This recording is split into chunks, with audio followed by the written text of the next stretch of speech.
क्योंकि 12 फरवरी को ही रात्रि 9 बजे फिर से तीसरी बार पूरे देश भर में वेद यज्ञ परंपरा को पुनर्स्थापित करने के लिए घर घर हनुमान जी के बीज मंत्रों से और हनुमान चालीसा से रात 9 बजे ऑनलाइन हवन कराया जाएगा। वो सामग्री नोट कर लो। आज की सामग्री में हम यहां भी बोल देते हैं, किसी को यहां रखवा देंगे, किसी दुकानदार को कह देते हैं। तिल जवाद चावल घी शक्कर की हवन सामग्री, घी, फूल, धूप, माचिस, लकड़ी का एक पटला, हवन समिधा यानी हवन के लिए लकड़ियां, नारियल, सुपारी, चावल, चंदन, छोटा सा हवन कुंड या ईंटों का हवन कुंड या मिट्टी का हवन कुंड अथवा घर में हो तो वो, कपूर, कलावा, और कपूर की मात्रा ज्यादा रखना, लकड़ी की मात्रा ज्यादा रखना। धोती कुर्ता पहनकर बैठो तो बहुत अच्छा है, ना बैठ पाओ तो कोई दिक्कत नहीं। कर्ज मुक्ति के लिए आज एक विशेष उपाय किया जाएगा। 3 आटा के दीपक और 3 खड़े हुए नमक के डर्रा, ये आपको रखना है। उसमें एक विशेष उपाय हवन के ठीक बाद करवाया जाएगा। इतनी सामग्री रात को 9 बजे अपने पास आप रख लेना। हम आचार्य ब्राह्मणों के साथ बैठकर यहीं जब हवन करेंगे तो आपको बताते जाएंगे। आप घर बैठ करके करते जाना या यहां बैठ करके करते जाना, सबको उस हवन का लाभ प्राप्त होगा।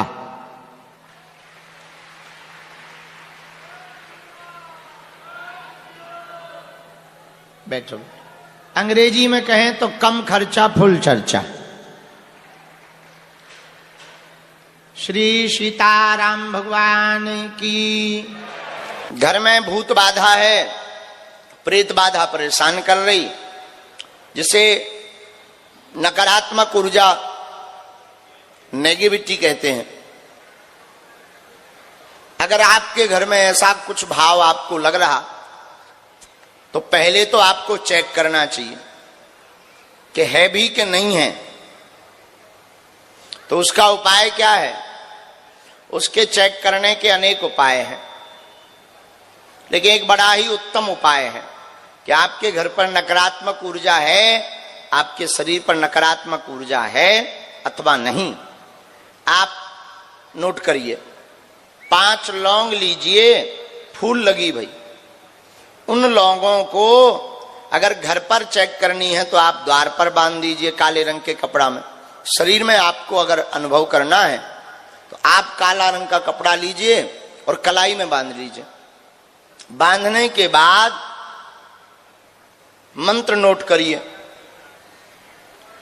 बाद में भी आप सुन लेना।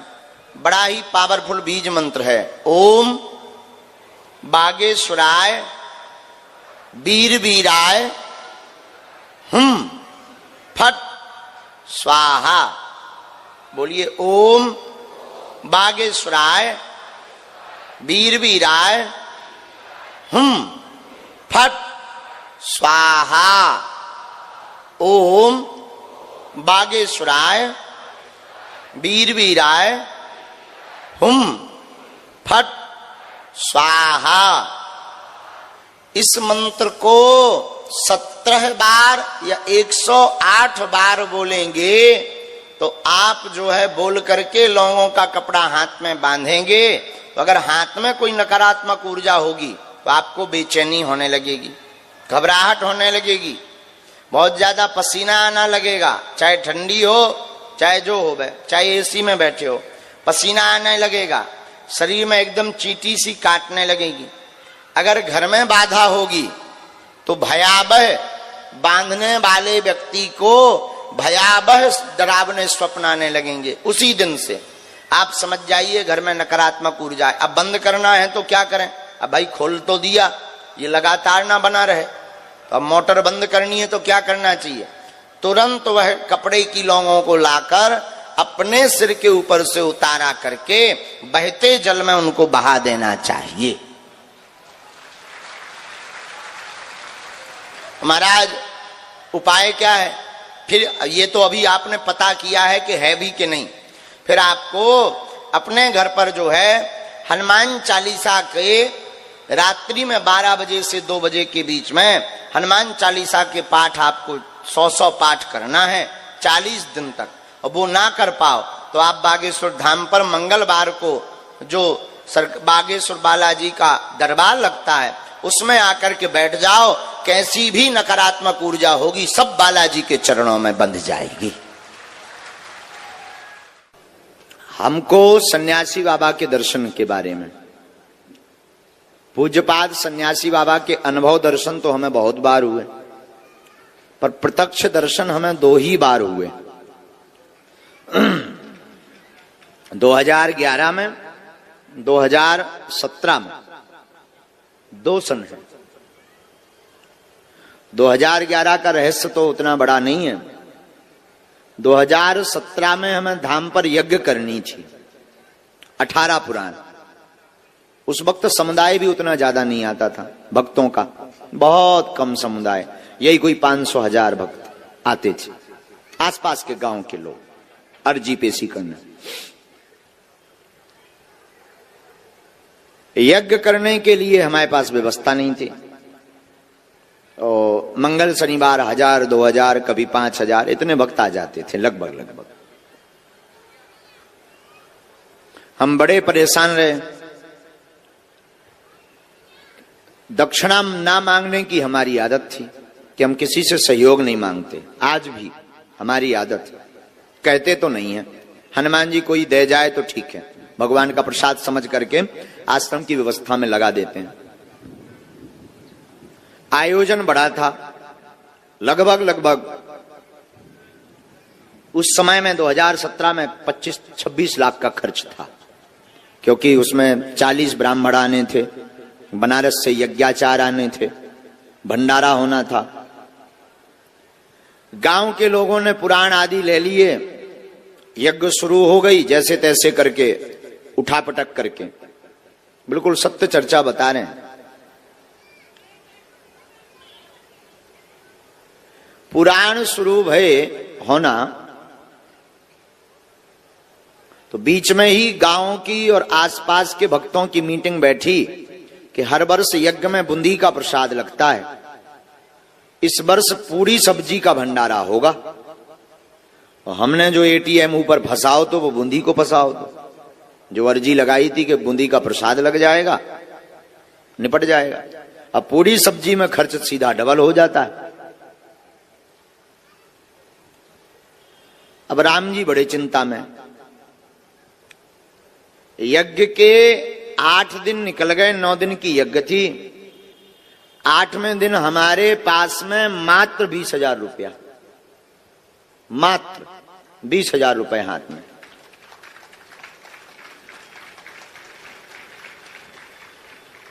ब्राह्मणों की दक्षिणा ही हमें 4 लाख के लगभग देनी थी और भंडारे का सामान मंगवाना था।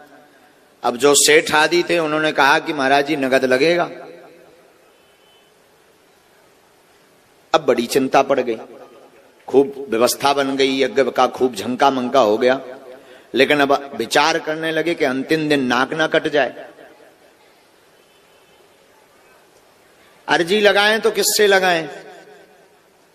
उधार मांगने की सामर्थ्यता नहीं थी, क्योंकि कभी आज तक हमने उधार मांगा नहीं। और इतने हम बड़े भी नहीं थे कि कोई हमें उधार इतनी बड़ी रकम 8-10 लाख रुपए दे दे। मन में था कि 3-4 लाख रुपया आ जाए तो ब्राह्मणों की दक्षिणा चुक जाए, भंडारे का देखा जाएगा, जो भी होगा सामान मंगाते हैं। तो एक सेठ को निवेदन किया कि हम आपका चुका देंगे, हर हाल में दे देंगे। उसने जैसे तैसे करके राशन सामान तो दे दिया, भंडारा तो बनने लगा। लेकिन अब ब्राह्मणों की दक्षिणा,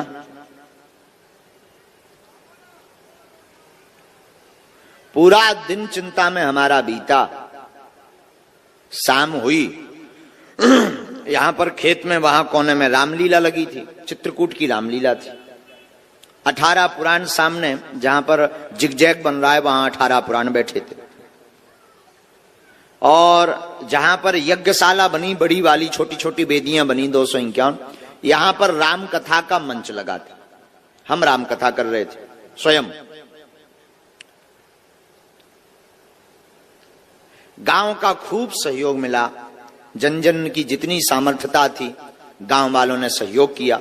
बड़ा आयोजन, हमारे गांव के सब समाज के लोग, अहिरवार समाज के लोग से लेकर के हमारे भाई भैया आ रहे हैं, आदिवासी जी आ रहे हैं, सब जनन ने अटूट मेहनत की दिन ना रात। बड़ी उन्हें प्रसन्नता रहती थी, मन भी बड़ा अच्छा लगता था उन सबका, हमारा भी मन बड़ा गदगद था।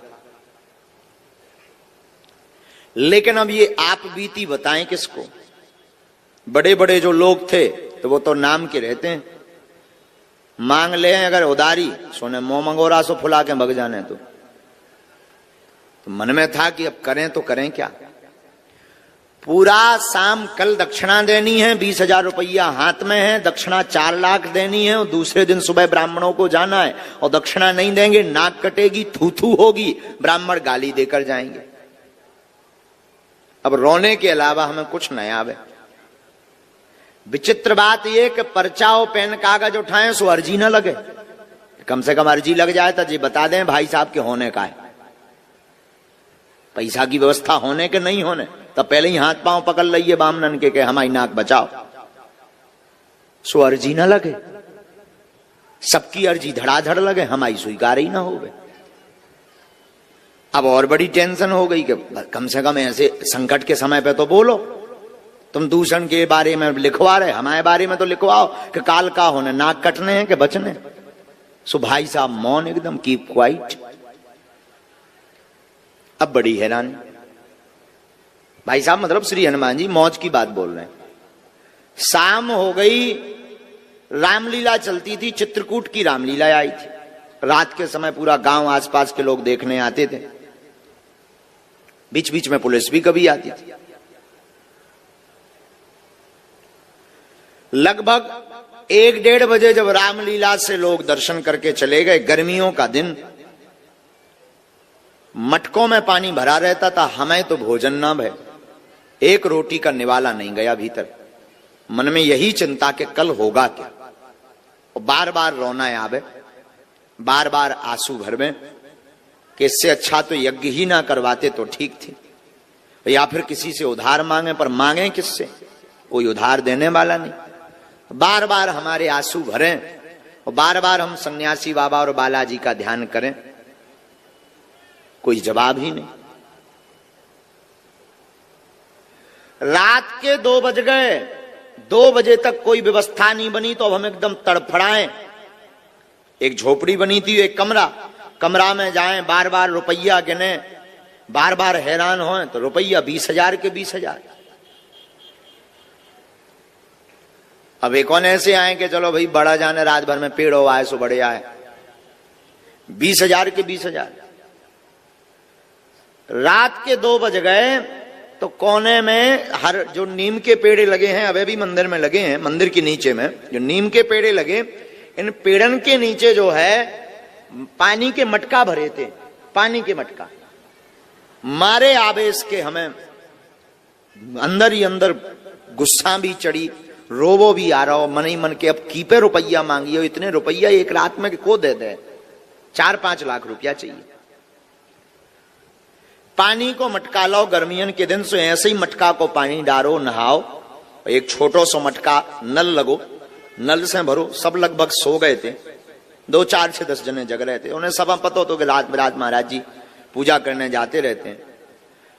मटका में पानी भरो और मटका हाथ में लेके बागेश्वर मंदिर की सीढ़ियां हम चढ़ने लगे। और जैसे ही 4 सीढ़ी चढ़े और 5वीं पे पैर रखो, सोई सन्यासी बाबा बोल गए, और मंदिर से गर्जना के साथ आवाज आई कि तुम चिंता मत कर, सुबह तोरी व्यवस्था हो जाए यज्ञ की, जा। आंखों से झरझर हमारे आंसू बह गए और शरीर कप गए एकदम से। और हमने पूछा कौन? गुरुजी। तो बोले हूं की आवाज आई, ऐसी आवाज के साथ गर्जना की, शरीर के रोंगटे खड़े हो गए। हम जब मटका लेके गए और हमने जब जल चढ़ाया विश्व भोले बाबा बागेश्वर महादेव को, बालाजी को, और वहीं पर वो जो है लेकर चमीटा, और सुंदर मुख कमल सा चेहरा, लाल एकदम चेहरा, कोई बड़ी जटाएं नहीं, सुंदर मुख, बिना बालों वाला चेहरा, बड़ी बड़ी जे मोटी खड़ाऊं, यहां से पीला गमछा पहने और यज्ञोपवीत जो है मोटा सा पहने, और हाथ में चमीटा लेकर के हाथ पकड़े, बाल ऐसे पकड़ के हिला दे, बोले जा कल व्यवस्था हो जाए। लगभग 20 मिनट तक हमें ध्यान ही नहीं रहा कि हम कहां हैं, निर्भूल हो गए, शरीर सुस्त हो गए। और शंकर जी की जो दालान अभी बनी है उसी दालान में हम गिर पड़े। 20 मिनट बाद जब होश आया तो शरीर पूरा गीला था, असुआ भरे थे, आंखें लाल हती। तब बाद में समझ में आया कि कुछ लीला हो गई। बालाजी को, शंकर जी को प्रणाम किया, सन्यासी बाबा के स्थान पर गए तो दंडवत प्रणाम किया और खूब नचे, दिल खोल के हम 5 मिनट नचे अकेले में, और ऐसे कूद कूद के नचे कि आज तो जय जय हो गई, आज तो तुम्हारे भी दर्शन हो गए। कूद कूद के हम बहुत 5 मिनट तक नचे और चिल्ला के हम फिर बोल पड़े कि आज हम राजा बन गए, आज हमें गुरु जी के दर्शन हो गए, और मन एकदम गदगद हो गया। बस मुस्कुराते हुए नीचे उतरे। 1-1.5 घंटा तो नींद ही नहीं आई। वो छवि बार बार, वो मुख, सुंदर सा मुख, एकदम लाल श्वेत, बढ़िया बिना दाढ़ी का चेहरा, वो सुंदर कमल सा चेहरा, वो मोटी खड़ाऊ, इतनी ऊंची खड़ाऊ, और यहां से पहने वो गमछा और मोटा यज्ञोपवीत, और 8-9 फीट का लंबा चमीटा हाथ में, और बड़ी बड़ी आंखें, और मुस्कुरा करके भौएं वो टेढ़ी जब हमने देखी, अद्भुत, शरीर में रोमांच। 1.5 घंटे तक निर्भूलता रही शरीर में। 4, 4:30 बजे हमारी नींद लगी, सो गए। सुबह 9:30 बजे हम सोकर उठे।